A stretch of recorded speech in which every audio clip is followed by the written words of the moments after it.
I'm Literary Freak 11, and this is day 5 of Journey Through the Multiverse of My Mind.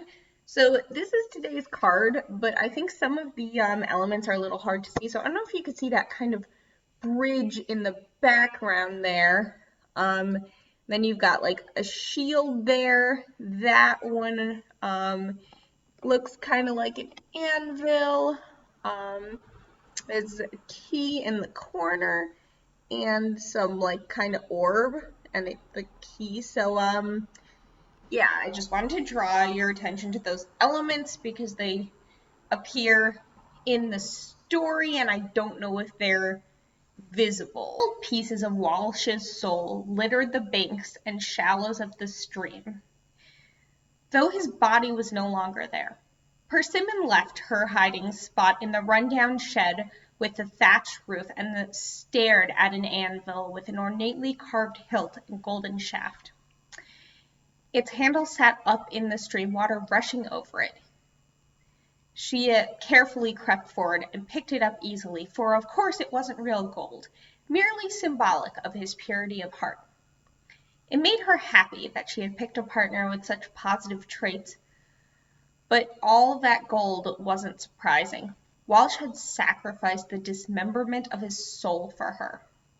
Smedley had taken his old grudge too far, using Persimmon as leverage over Walsh. Seeing the pieces of his soul scattered made her see how beautiful it was and made her long desperately to make it whole once more.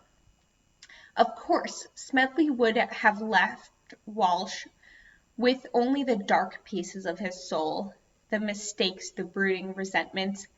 This would cause Walsh, or anybody, to fall into either a deep depression or become a monster on a binge of horror and sin. This was as close to necromancy as magic could come, taking all the good parts out of a soul and then using magic to direct the devastation in the direction you wanted. Persimmon didn't want to think about that. She put the anvil in her bag.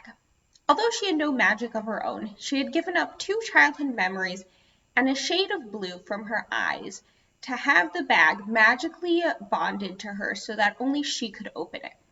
She splashed through the stream, not caring that her boots were getting wet, and picked up a beautifully painted shield. She made her way to a golden key next. She examined it for a moment and saw her own name on it. The handle was bent in the shape of a heart. A rush of love and determination infused her. She hurried on to a glowing white orb, his center of goodness. She could feel it thrum with strength through the glass. Most people had soul elements unique to them, and they couldn't be incorporated into another being without black, powerful magic. The exception was orbs of good and evil, which were universal to all people. Smedley obviously had not wanted Walsh's orb of goodness. Perhaps he was too far gone to even have a goodness orb. She stopped that thought. He was not behaving like a soulless monster. She had to believe that he had some humanity left. She splashed back through the stream and climbed onto the bank, boots sinking into the mud.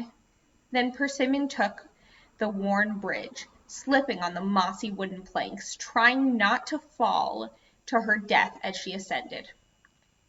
This was a sacred space. All sacred spaces only had one way in and out. It was often narrow to make them safer from attack. The power within could be used for small-scale rituals. She wanted to run along the bridge, but her footing was uncertain and she had to take care. When her feet hit solid ground, she felt the magic rippling over her skin, and then it was gone as she popped back into the real world. She felt a sort of flickering at her hip. She reached into the bag and saw that the key was flashing occasionally, dimming and then brightening again. She had to hurry. The human soul, much like the human body, sacrificed limbs to save the whole. Romantic love was often one of the first things to be sacrificed because it wouldn't cause the person to lose much of who they were compared to a trait like bravery.